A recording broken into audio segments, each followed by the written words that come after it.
Fingers and Pies podcast, brought to you by Meron Freight UK. Welcome to episode 7 of the Fingers and Pies podcast with Meron Freight UK. If we can't move it, it can't be moved. Nailed it.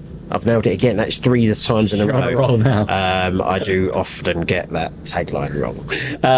And I'm pleased to say we're joined by Mr. Meron Freight UK, Tommy Watson. How are you doing, Tommy? All good, mate. All good, you? Yeah, all good. All good. We'll come on to how you've been hurtling around the track in a minute, because I want an update on that. Thank you very much. But delighted to be joined by another guest, Sam Hignett, founder and director of Jota Sport Racing. How are you? Yeah, great to be here. Nice to see you guys. Yeah, thank you, and thank you for letting us sort of come and rearrange your office. The office. Right, that's right. Hopefully Ryan won't see this. Whose office it is? This is He's gone by the time he does. He's fishing. He's fishing. Oh, he's all right. He's fishing. Apologies, Ryan, for rearranging your office. We will try and return it back to its normal state, I promise. Right, okay. We're going to talk a little bit about, first, what we usually do is talk a little bit. The only thing I've got to address is that there's a big empty table. I've not bought any pies. And I was looking at where to stop, and I totally forgot as well, to be honest. Sam, to be honest, usually no expenses spared on this podcast. We usually bring like £5 worth of pies, kipling pies and pork pies with us. Last time we filmed in my office, I think they sat there for a couple of weeks. Yeah, exactly. So yeah, maybe we're saving the fact that we're not wasting any food. There we go. Or I could actually spend a bit more money on pies next time, make it worth a while. So we'll come on to the fact that why this is called the Fingers and Pies podcast, Sam, and update you on that. People are getting bored of us explaining that, but I feel like we need to each time. But Sam, let's start with you a little bit about how this has come about. I'm always intrigued to see how relationships turning to us putting microphones in front of people and chatting. Tell us a little bit about how Tommy sort of contacted me. I've got an exciting one, and here we are. So tell us a little bit about it. Well, obviously we know Tommy, the famous racing driver. He's on our roster of people to speak to. No, actually, it came from this business. So right now we're sat in Jota Advanced Engineering, which is our CNC machine shop. We'll come on to how that came about, but we were at a trade show at Farnborough, the name of which I can't remember. The Southern Manufacturing, We were exhibiting there. Tommy and Marion were exhibiting there, and we have a lot of freight movements from this business, an enormous amount of freight movements through the race team. Right. So that's how the connection was made, and then we've had discussions with Tommy about trying to help us out with some of the motor racing stuff, and here we are. And here we are, indeed. So let's talk a little bit about, I've been furiously researching, like any good host, if you can call me that, would do, on Jota, and a little bit about you.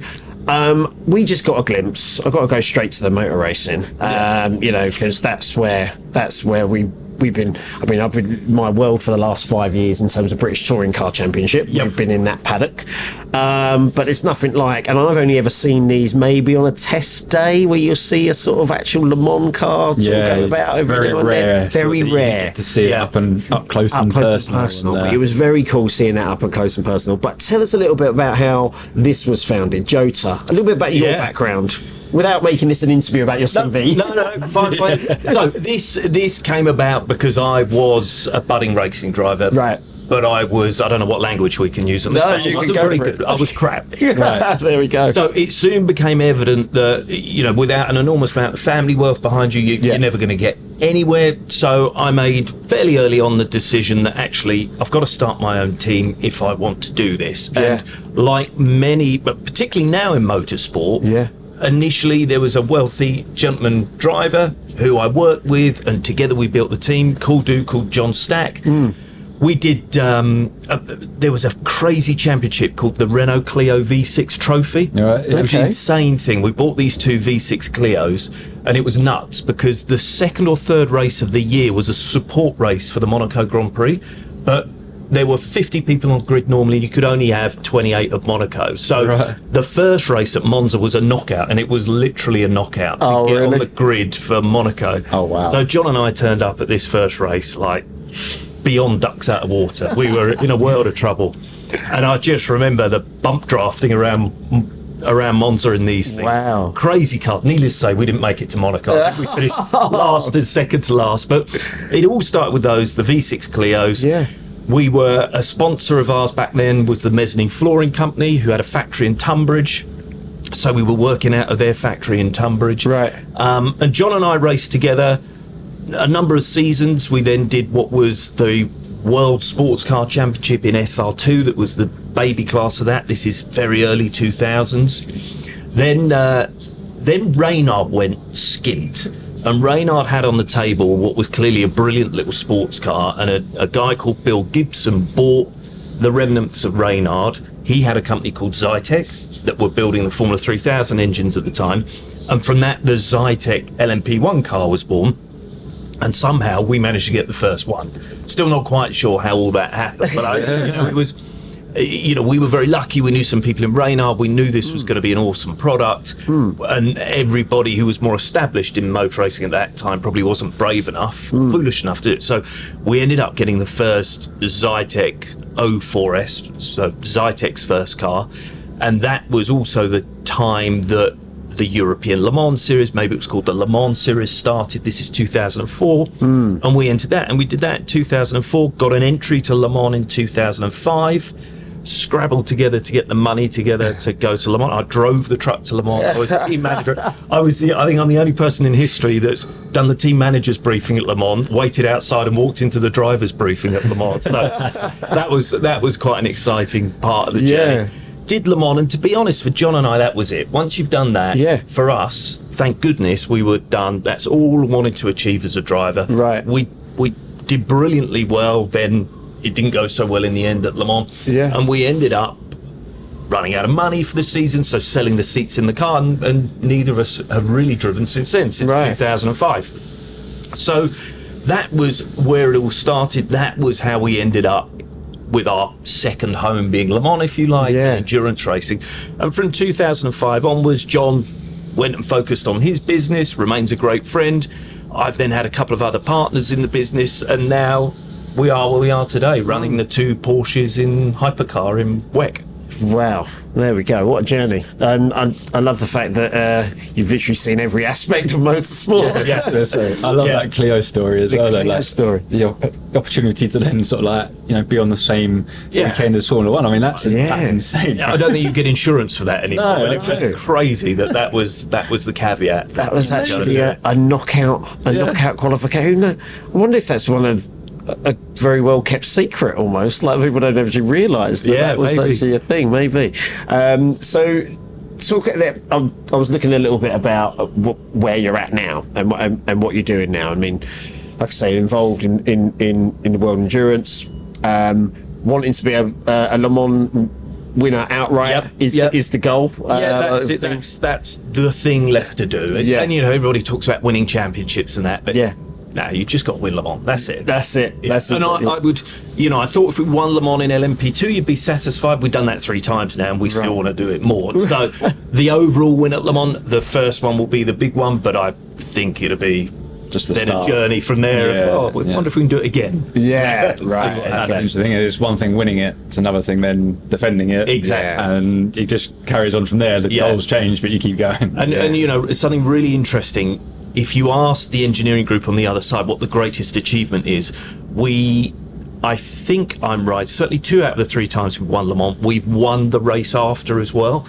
And they would say that's the bigger achievement. Because, Le Mans, you need a lot of luck to win Le Mans. Because so many things have got to go your way. Then to follow that up with a win in the 6-hour race following, that's then the real achievement. So I think, interesting anecdote there. Yeah. So in terms of what you're doing now, so all efforts and all eyes on that ultimate prize.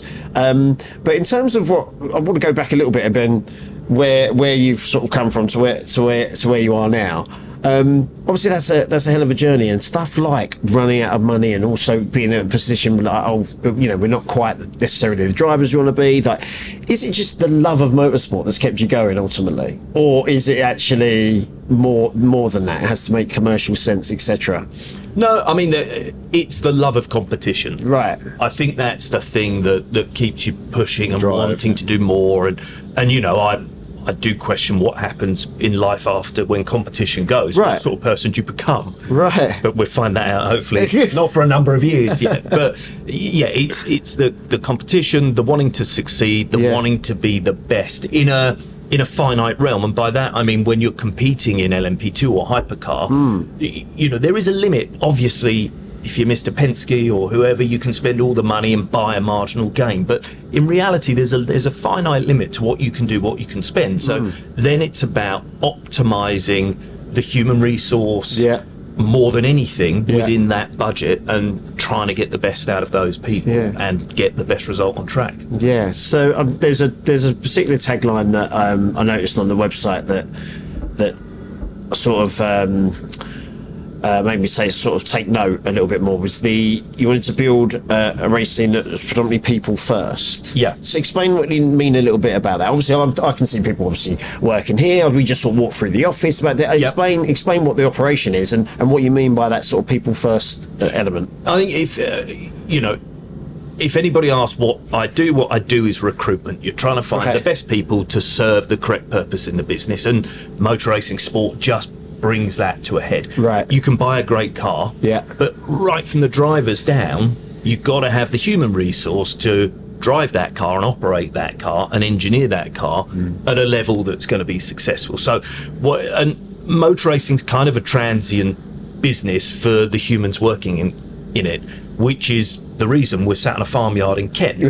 Is, you know, when we began to really establish this business, everybody said, well, you need to move to the Midlands. That's where the pool of labour is, and that's where it's got to be.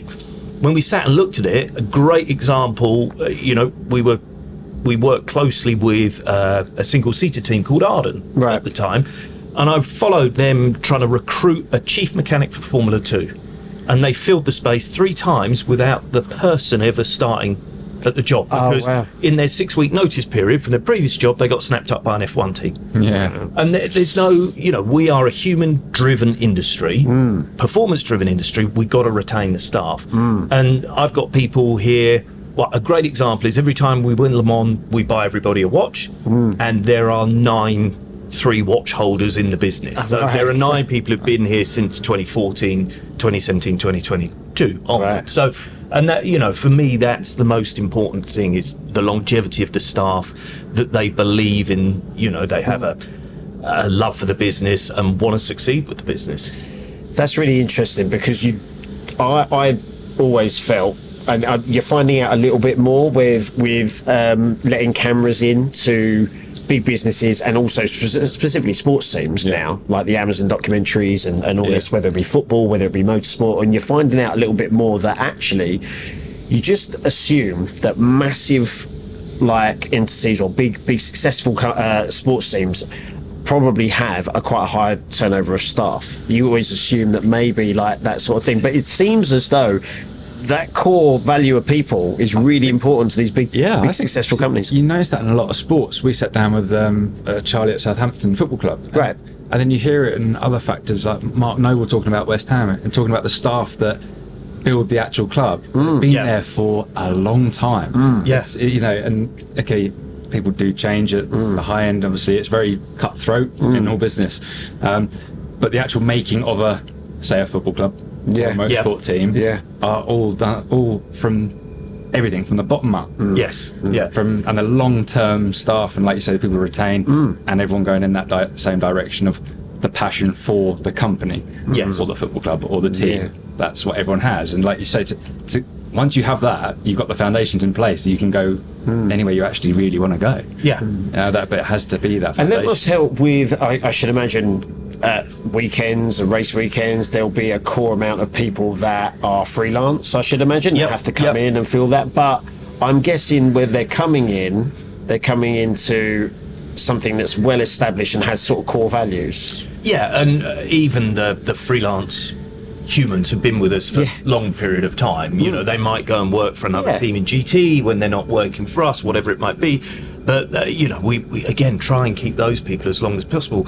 And you know, they own IP, or they have IP that the company owns, and it's important that you keep that within the company. You know, so as the business grows and the business grows in values, its humans grow and its humans grow in value. So they become more appealing. And whilst we're out here able to compete with Ferrari in WEC, it also means Ferrari probably is sniffing around some of our engineering group and stuff like that. And we can't compete with Ferrari on whatever it is Ferrari might offer them. So it's important just to keep that, we'll focus very much on a family atmosphere, responding as much as possible to the needs of the humans within the team, as much the crew, probably more so than the drivers, and making sure they got everything they need. And, if you come to a WEC race, we're probably not the prettiest team. We don't carry all the walling and everything else. I'd rather put the money into, we have the best hospitality, the best catering for the guys.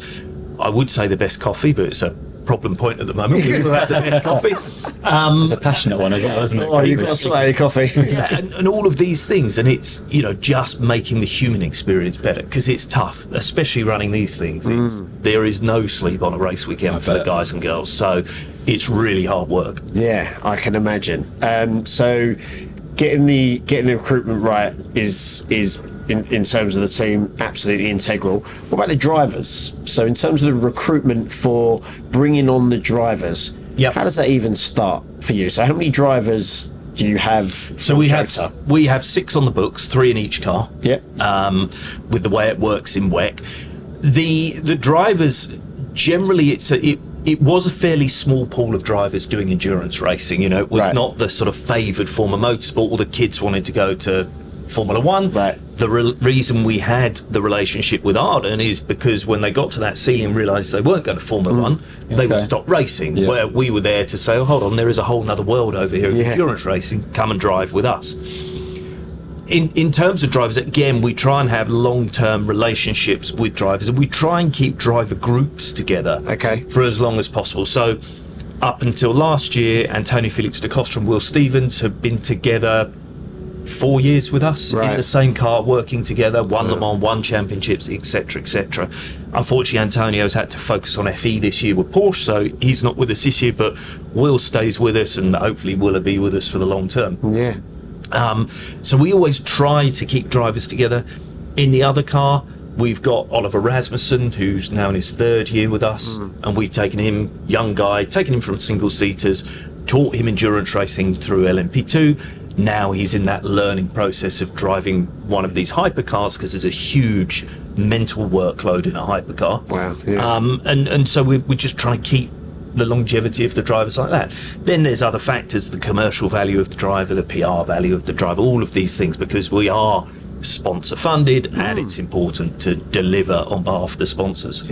So in terms of the signing a driver or having a driver sign with you, drive with you, the end-to-end it must be so complex. Like it's not as such as easy as like the American sports, your NBA, your NFL, in trading and stuff like that. It seems as though there's a little bit more involved in it.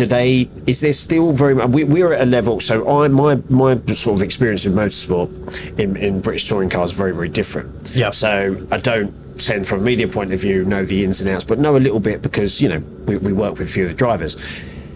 However, how much is it that it has to sort of work for them in terms of the commercial? Do they have to come with any budget? Is it kind of a thing you're pitching to them? How does it even work? So in LMP2, there was the budget came from the driver generally, because in LMP2 you have to have a silver graded driver, effectively a gentleman driver or a young driver coming up. And generally the majority, if not all, the budget will come from that. In hypercar, we've got a lot more commercial sponsorship, so the majority of our drivers we're paying. Some are on a slightly different arrangement, but generally we're paying the drivers. But it's when we're looking at drivers, it's so much more complicated than a single seat or a touring car driver, because the timing sheets mean nothing. Because you never know what fuel load the guy's got, the guy or the girl, what fuel load they've got, what tyres they're on. And so, I would say someone like Will Stevens, who's been with us since he was in Formula One, I don't think would ever appear at the top of the timing sheets, but hands down one of the greatest sports car drivers there is, because the poor guy always gets the middle of the middle of the middle, because we know that's where he's super good, and excellent at race starts and things like this, but he's not the guy that's always getting new tyres and low fuel runs, and so he's going to the top of the timing sheet. So the algorithms, we even use AI as well to with our AI partner to look at all the driver data to try and analyze what's going on with the drivers. There's a huge amount of data that goes into it. We're just developing a system now with a company that's, I don't know what I can say, spun out the American military to be able to analyse what tyres the drivers are on, so that our data pool of information on drivers is as accurate as possible. Wow. Okay. I was going to say, there's so many variables, isn't there, when it comes to endurance racing? Huge number that of we variables. probably wouldn't even contemplate when it comes to it. So you see timesheets and that's what you go off, but like you say, within your world as such, that means there's a whole, really, whole nother raft of variables that affect it. So when you've got someone like Jenson Button joining the team, obviously comes with one of the most well-known drivers in British motorsport, certainly, and if not a world, in what he's achieved in Formula One and everything else. So he comes with a complete different package than a lot of the other drivers that you have. Yes. So completely different set of conversations, I should imagine, and a completely different setup. Yeah, and another variable in that is Jenson's age, which with age comes experience. So, what Jenson brings to us is a depth of knowledge of motorsport that we wouldn't have previously had. Right. I mean, the guy's quick. There's no two ways about it. He can pedal a racing car, so that's not in question. We're always keen to learn from the drivers. What we learn from Jenson is his ability to say, "Oh, we tried that at Honda once. That's not going to work," or whatever it might be. And it's a lot of stuff not necessarily derived in the setup in the car, but more technically with what you might be doing with the differential or whatever it might be. And he'll be able to pick that up quite quick, because of that experience, I assume. Exactly. He's got the knowledge and everything else. And it just drives the team in a different direction as to how we're looking at things, how we're doing things. But then on the flip side, Jenson's relatively new to endurance racing, so we're then able to teach him and say, look, you've got to do this and you've got to make that happen and da-da-da-da-da. The performance engineer probably wasn't born when he won the world championship, so it's not the easiest of things. I bet Jenson loves that. So, doing all of this stuff and working with Jenson is massively, massively valuable. Commercially, he's hugely valuable for obvious reasons, but his experience, his knowledge, and to some extent the confidence he brings the team. If we can attract a Jenson Button, we're doing all right. We're okay. So, and it just, you see the guys walking through the garage a bit more elevated, and, it's a lovely thing to see. And it seems like, as well, you could get a big name like that, but actually, I've never met him myself, but he just seems like a really nice guy as well, and he properly put his arm around the team at the same time. Absolutely. And name doesn't matter. It's he just wants to be quick. And what Jenson has to deal with is the burdens of his name and fame. And the media demand on him is enormous. So I have seen Jenson get rattled a couple of times, but it's because he's into his 5th hour of media roundtables and he hasn't eaten. And every man and dog in the world would get rattled at that point. So it's understanding what the driver's going through, what they're doing, and something Jenson's great with. He's partnered with Phil Hansen and Oliver Rasmussen in the 38 car, and he's great at bringing them in and teaching them as well to be the consummate professional and do everything they can as a driver. I can see that's why, like you say, you try and keep them teams together as such, the group of drivers, because they can bounce off each other, and within that one vehicle they're all trying to get the maximum out of, I suppose. So. And you learn each other, and you learn where people are weak and where people are strong, and you play to those strengths. So with a Jenson Button, you talked about the commercial thing. So when a Jenson Button signs for Jota, does the people controlling the social medias start tearing their hair out and start going crazy and be like, what do we need to do? Or is it quite a casual, like, hold on a sec, what's that kind of feeling? Or is it all quite calm? Or no, it's all quite calm. It's great. To have. It's exciting to have him in it. And as I say, he is still one of the fastest racing drivers there is. There's no doubt about that. Yeah. But it is all these little bits he brings to the team: the confidence, the ability to go a bit further with the social media, greater reach for the PR team, greater reach for the commercial. For them, isn't it? Yeah, exactly. Going right. What can we do? Like, where can we start? Yeah, it's endless what the possibilities are. Yeah, and that's what we had. I mean, we to a certain degree in touring cars years ago. We had Mark Blundell race for our team. We signed Jake Hill. We race cars linked up with AMD. Yeah, who've been in the touring cars for quite some time.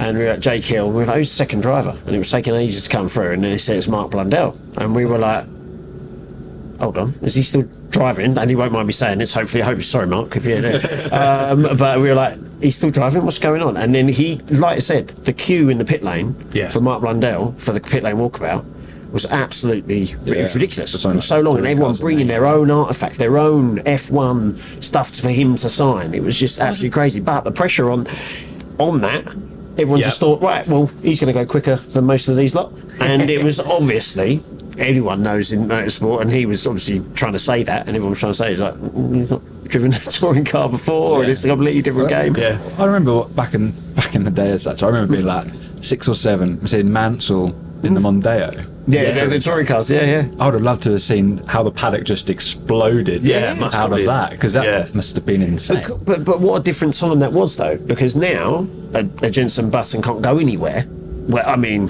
without being recognised, really, and that pressure of 5 hours, not eating, all that sort of stuff, and being able to actually concentrate on driving a car, a hypercar, in the world of endurance, like that is its own pressure. But then you've also got to manage the expectation that people automatically have because they know you're a F1 champion. So it's like and that's what Mark had the whole time. He's been on the. There was the photo with Senna and Prost and Mark Blundell on the podium. Yeah. So everyone was like, right, well, what's going on? And it is amazing how recognised these people are. Yeah. Obviously, we know who they are, but I was in a restaurant in Qatar with all the drivers. Obviously, Jensen was there. Yeah. Valentino Rossi's driving for BMW in the GT class, so he was with his team WRT on the table next door. Oh my God! And I watched a guy walk out, look at Valentino, and did that expression of "I know you from somewhere." And then look at Jensen, did the same, and then he stopped at the door, and he must have stood still for 30 seconds, obviously trying to process who are I know those.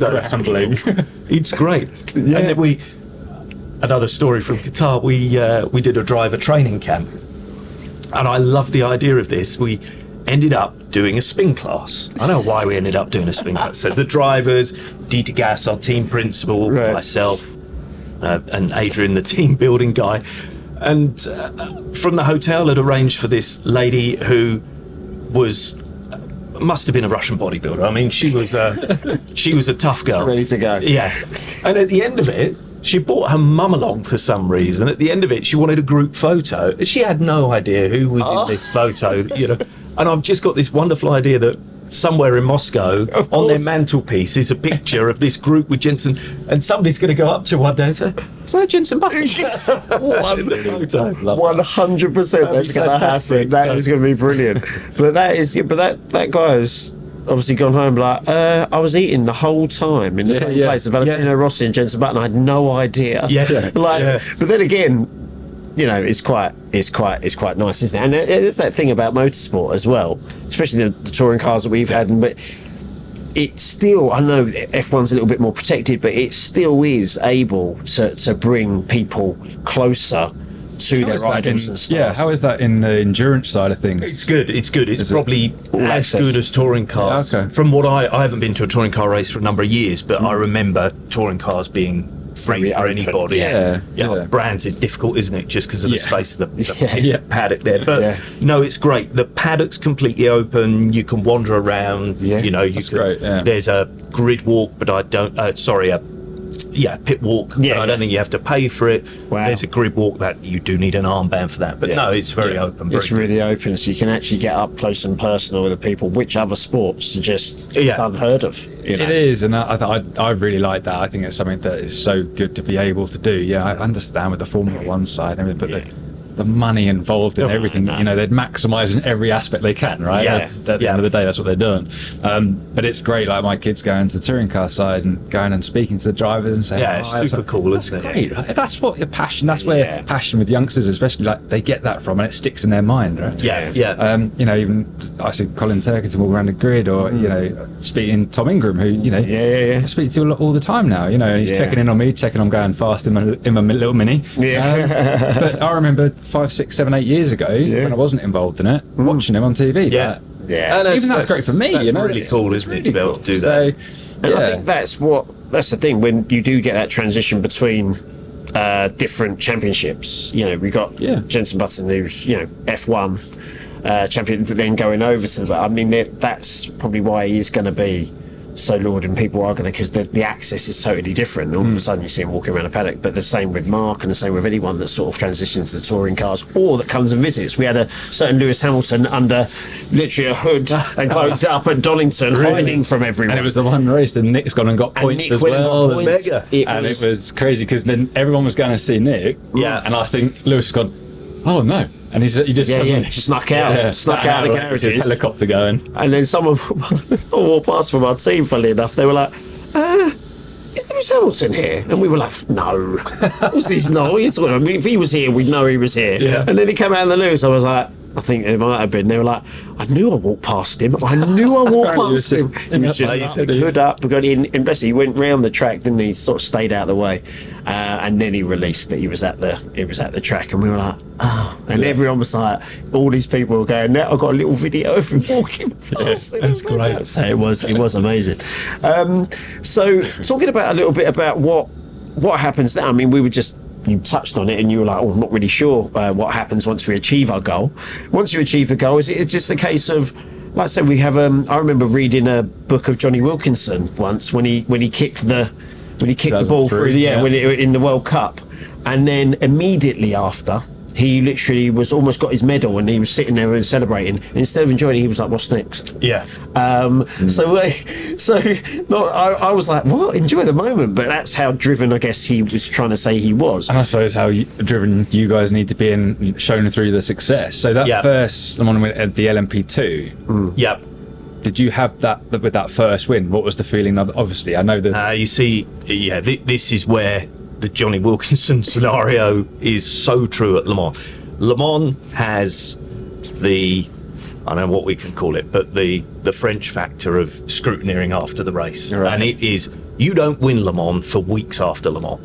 So whilst everybody thinks you've won it, they strip the cars, and it's probably 4 or 5 o'clock on the Monday, they release the car back to you. And you'll notice the final results of Le Mans can take a long time to come out. Oh, wow. I never knew that. They're getting better now, and normally the final results will come out in the week following. Right. But I think when we won Le Mans in 2014, I think they took the engine for a couple of months, and final results didn't come out until, a long time after. Not like a paint roller in the touring cars. You're not riding too low. Yeah, so they can do so much. They can strip all these bits and pieces. Wow. And it's horrible. Does that not take... Oh, massively. It takes the special winning moment away a little bit. Yeah. And it's, we had a situation in 2022, won in 22, and I think we've won quite easily. And that always makes them more interesting, because LMP2 is tough, and and I think we'd led from 15 minutes in all the way to the flag, so we were under scrutiny. And in 2022 there was a minimum fuel time, so because we'd all gone on an arms race on fuel time, trying to make the refueling as quick as possible, so they did the right thing, shut that down, whatever it was, 36 seconds. The car must take a minimum of 36 seconds to refuel. They wanted to do a test on the Sunday night. Everybody's knackered, and when you refuel the car, you always have the ignition on, so the collector's emptying. Somebody had forgotten to turn the ignition on, so the collector didn't empty, so there were 3 or 4 litres left in the car. They refueled it, 34 seconds, you're out. And, the engineers were like, no, you've forgotten to turn the ignition on. No, you're out, we'll look at it tomorrow morning. So then you go to bed, like, I think we're all right, because I think they forgot to turn the ignition on to empty the collector. Then you start doubting yourself. And then you're doubting it, and then my God. I remember that, and then you're waiting from 7 a.m. the next one, 11 a.m. They eventually turn up to redo the test, and you're like, oh my God.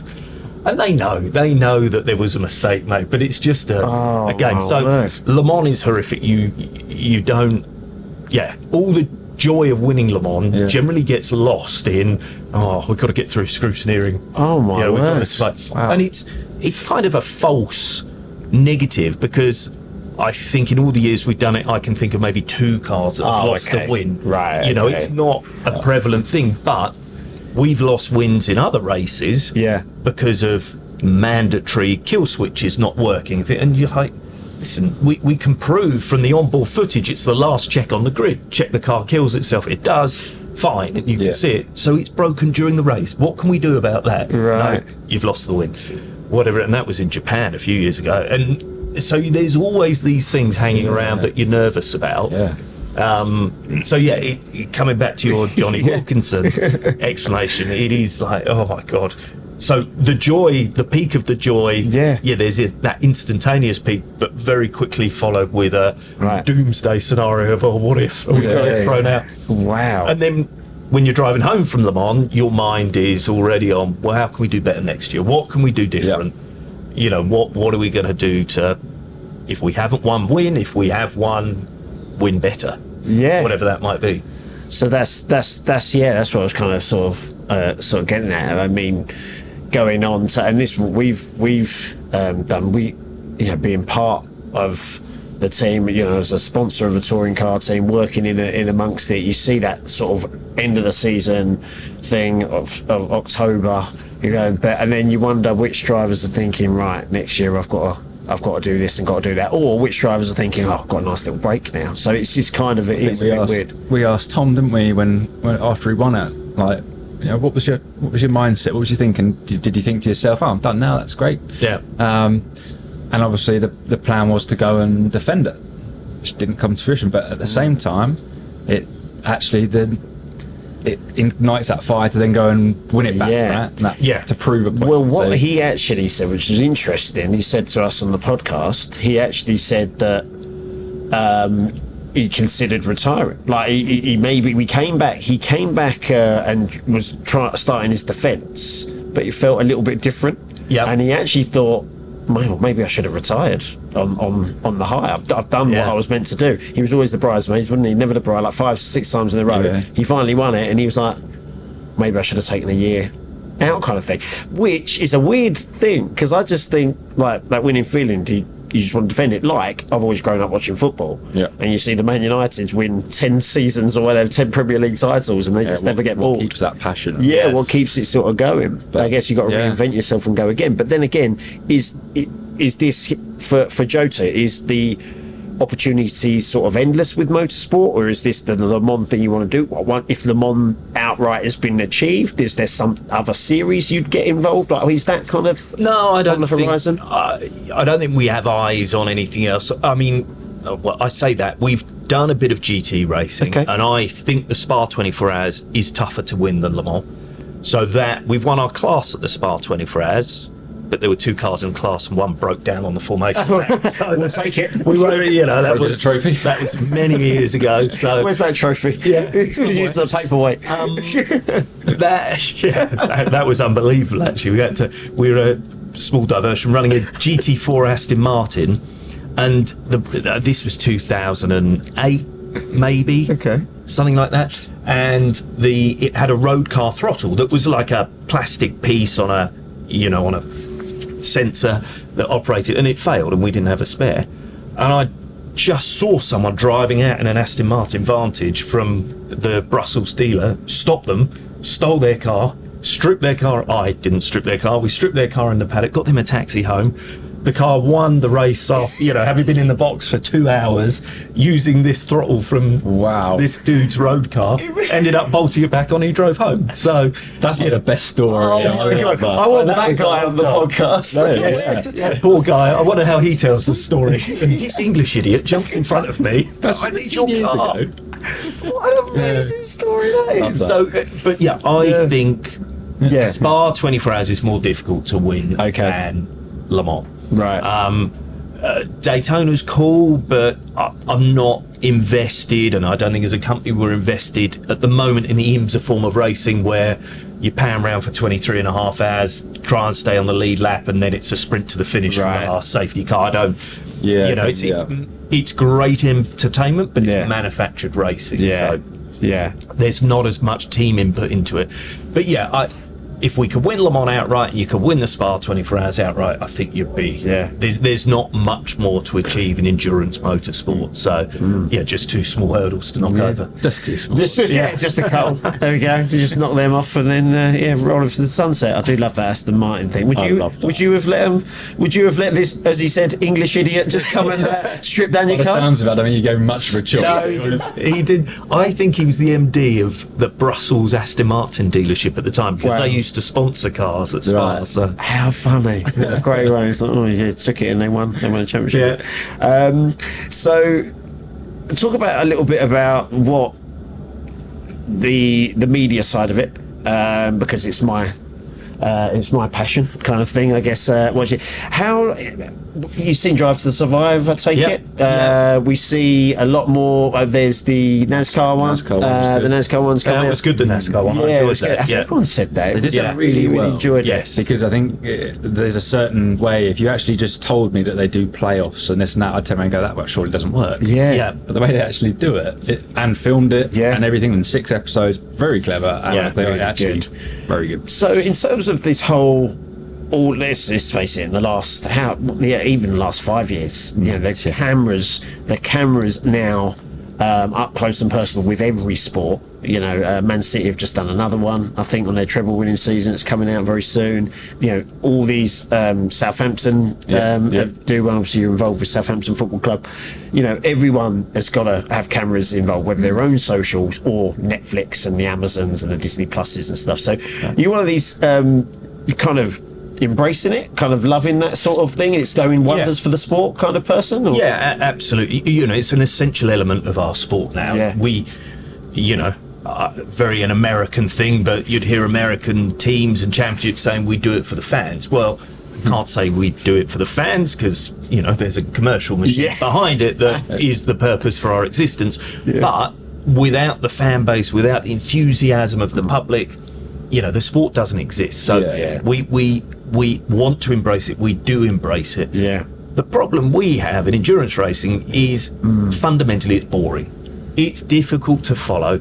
I mean, I can't follow a 10-hour race when we're involved in it, let alone a 24-hour race. So there is a technology opportunity in there that someone is going to come up with and transform the sport, and I hope make a lot of money out of it. Because on the face of it, it's a far more entertaining event than a Formula One race. There's so much more going on. The problem is, it's too long.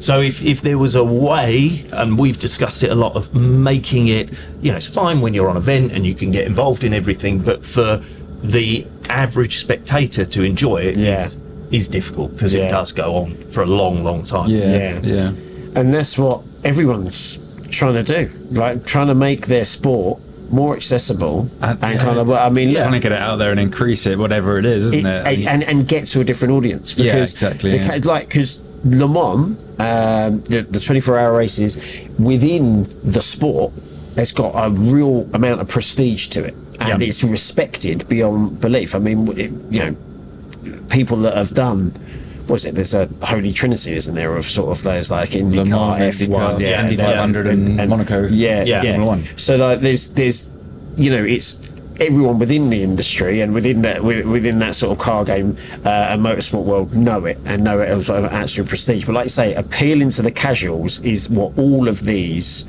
Netflix documentaries and things are attempting to do, and NASCAR's hit it perfectly. When would we ever be talking about NASCAR? You know what I mean? I've been intrigued to see the figures on that, because the next couple of years for NASCAR, because I think it has worked wonders for it as a brand. I really do. Golf on the telly, let's face it, when the golf's on the telly, there's usually someone in the house moaning, going, how can you enjoy golf on the telly unless you like golf? But Full Swing has come about, and then one of my mates was like, oh yeah, like he hated golf, and I was like, why are you now going? Because I was always the one who never got invited to the golf days with my mates. I don't really like and rubbish at it.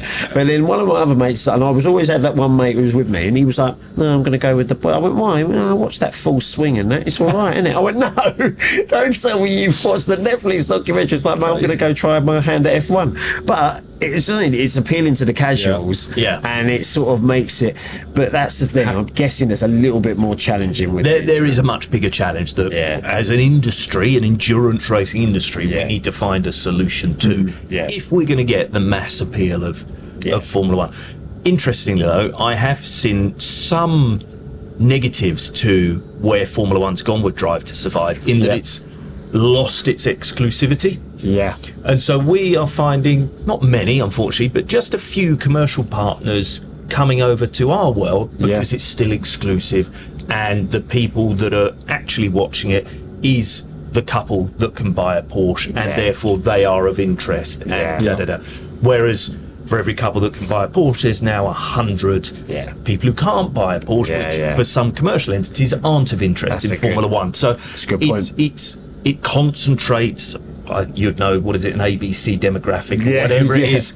It concentrates the correct demographic for some commercial entities. I think that definitely it's interesting when you talk, like you said, a big commercial, someone like Porsche, for example. They don't need the logo to be out there and be seen by millions. Everyone knows the brand. So, you know, and like you say, huge commercial partners as you have on your cars, they don't need to push that side. Whereas Mayron, for example, is great on the touring cars, because, you know, across the screen headers of them 4 cars, one being a massive honour to be there and amazing for us.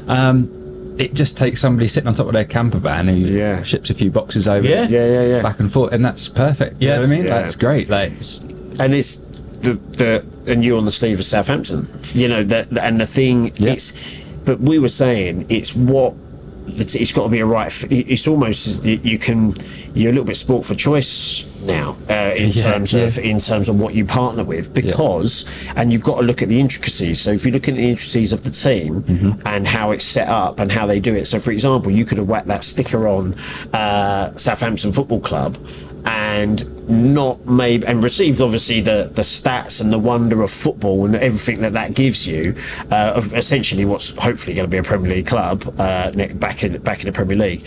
But we know how they work with you and how they go the extra mile and actually promoting you on socials and actually going to be part of this, and we're going to create you on this app, and then we're going to share you this, and we're going to treat your team. And then there's the hospitality side of it, and they treat you like royalty when you come in, and then you've got that really good feeling, as well as the thousands of people associated seeing your sticker. So this is what I'm saying, that if you don't have both, you've had both now, you're all going to now go forward into other sports partnerships, whatever you do, and really expect a level of service. And that's what you were saying about the people, the hospitality side of things. What can we actually give you? Because people don't have to just go, oh, you're in that, you get seen on telly, I'll just whack a sticker on your car. Because it's gone. It's, you know, those days are over where it's just TV, it's socials, it's everything. It's more, especially in our world, it's more the business to business relationships that happen on event. And I would put money on the fact there's a higher concentration of CEOs at Le Mans than any other sporting event in the world, because all the whole board of Porsches there for one. Then you multiply that by the number of manufacturers, and then the CEO of Hertz from us, and whoever it might be, American Airlines, and chairman of BP was there, and the concentration of C-suite, which is a new word I've learned, C-suite people, in that one area, and the 15 minutes between the CEO of A and the CEO of B is probably 3 months' work for middle management done, because they've agreed that they like that. That's happening. That's it. Yeah. And that's where the value comes. And that's what we focus on, is joining those dots and creating those relationships. And that is it. So much it's relationship driven. Because look at even the touring car page. I mean, I know you've got your stuff on the car, and that's great, but I know from chats that we've had that relationships that you've made in a paddock you've actually taken on and made it work for you commercially, and then all of a sudden you're looking at such more of a thing that, okay, well, I've got my stuff in the car, but actually this circle of people and these people that I've met and talking to is actually far greater value than perhaps the sticker on the car. But the little bit of branding on the car is great, and that's where it's evolved now. Like, you got to look at the whole package. Definitely. I mean, the branding on the car is great, obviously, with the content and creation and different things like that. And again, that then goes back to the actual social media rather than actually being on the car or on the shirt sleeve. It's what you create from it. But yeah, the partners that you meet along the way, the introductions that you do, and it's maximising that side of it that is the key. Yeah. It's all good and well going to, say, Le Mans, for example, sitting in the corner with a beer in your hand and not talking to anyone the whole weekend. Do you know what I mean? Going, I had a great time, but we talk to anyone. Or go and actually utilise that and do the reason that you're there and maximising that opportunity. Like you say, the actual contacts that are there potentially take you 3, 6, 9 months to actually meet all them people. You're doing it in one weekend. Exactly. You know, so there's definitely a massive you got to look a bit outside the box of how you go about it these days, I think, because there's so much more opportunities and different avenues you can take with it. But when you realise it and understand it, I think then you're going, okay, actually, you can really make this work. Absolutely. I get a lot of questions about just the reasoning. That must be a lot of, money you're throwing into the different partnerships and different things. I'm going 100%. But I'm trying to build more of a brand with Meyron. It's not just running a company, running a business. I'm trying to build a brand. Something that people, a trusted brand, they know they can come to us and trust us with their freight. That's the idea. And that's kind of it. It takes time. It's not something that, But it's the longevity and, sticking around and continuing to do it. It builds it. I mean, I'm involved in motor racing because my father was an enthusiast. My father will only buy a Candy washing machine because they sponsored Tyrrell in the 70s. Can you find a Candy washing machine nowadays? You can't. But he will find one and he will buy a Candy washing machine because they sponsored Tyrrell in the 70s. That's brilliant. And that, it's great. That's the value. Absolutely. I mean, it's the world's most expensive washing machine. It's the value of the sponsorship. He's probably bought 5 in the last 3 or 4 decades. someone can only just writing that down, go another one sold back from sponsorship from that. Exactly. But it's the longevity and keeping that up. It's the value in it all. That absolutely is. And then you built this entire side of things off as well. Off the back of it. This was a mistake. So no, it's good. We were super lucky. We again, it's all humans. We had a very simple 3-axis CNC machine that some of the guys could jump on and off in the workshop to feed the race team for little brackets and things like that. We then ended up employing a guy whose office we're now in, Ryan, and he's turned it into this business, which we're just about to move to a 14,000 square foot facility down in Hastings, and it's going to double in capacity and size. And we're tier 1 supplier to a couple of automotive manufacturers and do all sorts of work. So this is, but again, it's the human relationship, it's the motorsport, it's all of that has brought this on. We have a composites business up in Oxford, very similar, doing all sorts of carbon fibre components for automotive and mobility in general. And that's all built from actually starting the motorsport team. So usually it's all spins out the other way around. The other way around, right? But that's the beauty of it. I mean, we know we've seen, we've even been a fairly small team that we've been involved with. We've seen what relationships can do. Our whole sort of business has been in the last year massive motorsport relationships, and we're working away from track on other stuff for people, but it actually developed from a chat trackside, probably by the side of a touring car. And I'm like, how's that kind of worked out? And then it's all sort of entwined, and there's things we can help each other with. So it is like us running a podcast. Like us running exactly us running a podcast. Indeed. And on that note, we're probably how long have we been going, Jimmy? Have we really? That's pretty good. That's pretty good. We're sort of wrap it up there, I guess. That's but what an insight into terms of you're right about the other way around, like motorsport team first, and then all of a sudden this sort of comes about. It's really interesting, that side of it. I love that, how that story has evolved because of that. Like you say, you had that machine that allowed you to do that, and slowly built it from there. But it comes from the whole ethos of the business, which is we can do that a bit better. Yeah. And so when actually we've run out of composite suppliers or machining suppliers, well, bollocks, let's buy a machine, try ourselves. You see, we're heavily invested in 3D printing because the rate of technology change in 3D printing for me is too great to invest in commercialising it yet, because I don't want to dump £1 million into machines that in 6 months there's a new tech on the market and they're I suppose it's like relatively redundant. But I do want to learn. So we've got 1.5, 2 people employed full time, few 3D printers, and we picked up. We do the cameras for the FIA and things like that. We've got a few little projects, but the brief isn't don't make money. Yeah. If you make a few quick, great. Just pay for yourself, pay for your costs, and learn and gain the knowledge and and then when the opportunity comes that the technology plateaus, then we spin that off into a business. And it was the same with this. It's nobody else can do this, so we will do it. And the nature of the engineering business, what we do in there, we are expensive, but what we're doing is the stuff nobody else wants to do or can do. So we're doing the same with the composites. It's all the structural stuff that's people don't want to do it, can't do it, precision. we can do it. Yeah, exactly. So, but it's, as you say, Tom, it's the mindset of motorsport is, I think I can do that a bit better, so let's try. Yeah, that is essentially what we're all trying to do. I think I can do that a little bit better, so give it to me. That's it. Yeah, exactly. You want to try and talking about doing a little bit better. Actually, before we do wrap it up, let's talk about your motorsport career, because look, we've got Team Jota ready to invest, Tommy. So come on, this is the time to pitch. Throw a pitch. I'll throw a sticker on the car. We've got Jensen Button already here for the team. We've got Callum Island. We've got all these people. Tell us why Tommy Watson should be. I'm not pitching. No. How's it going? But no, it's been good. I finally, typical British weather, sort of like hasn't been the kindest to me testing wise. But last week managed to get 2 dry days really.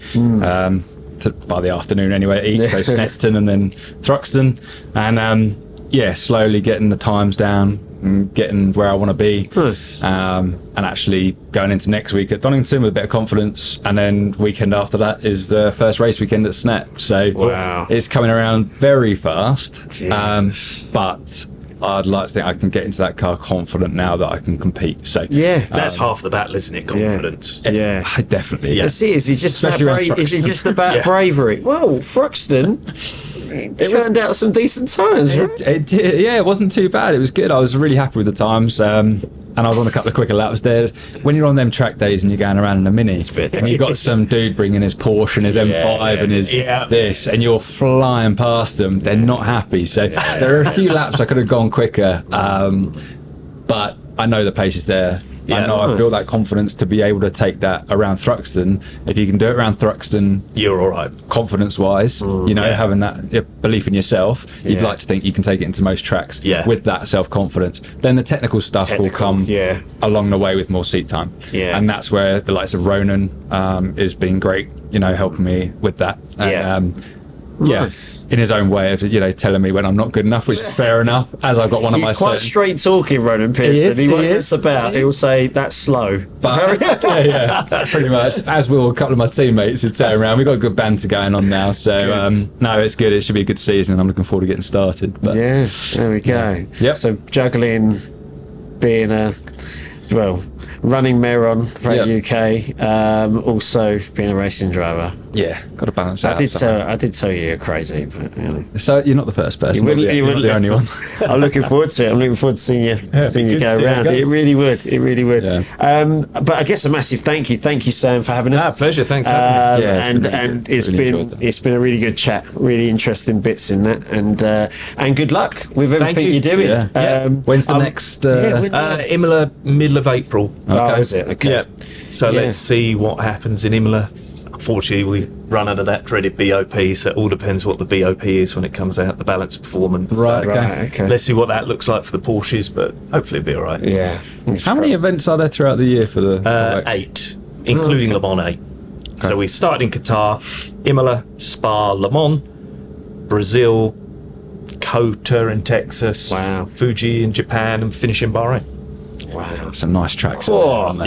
Some nice places. Good nights out. Yeah, I can imagine. Thruxton, Croft, Pembrey. It's a little bit no, that's the thing. Whenever we talk to Tom Ingram, we'll just be sat there listening to that going, I'm going to Knock Hill later in the year. See the rain coming over the hill. Yeah, exactly, we can see it already. But yeah, some nights out. Maybe we'll save the nights out for another podcast. Yeah, we'll see. Turn up at Le Mans, Yeah, microphone sounds we do Plenty of good stories about them. That's yeah, for I sure. bet you have. We'll maybe do that off camera. Where we're safer. Thank you very much. And that sort of wraps up episode 7. So season 7 then. God, we're doing well. Doing well to get to season 7. Episode 7. Thank you very much, Tommy. And good luck to Thank you very much. you at Donington out next week. I'll be there. Let me know. I'll give you a text that you know how it goes. There we go. Episode 7. Things. Oh, I've not asked the question about a pie. Right, okay. I can't miss it. So we need you to ask. We need to tell us. We usually have a pie. Can we Photoshop some pies? Yeah, pop a little pie, and that'd be great. Floating pie. Right, I want a favourite sweet pie and a favourite savoury pie. If you could give us Cherry Bakewell. cherry baked with steak. Yeah, favourite sweet's got to be a cherry. Straight there as well. That wasn't a hard choice, was it? Yeah, yeah. Steak and ale? Yeah, Probably go steak and ale. Yeah. Steak and ale.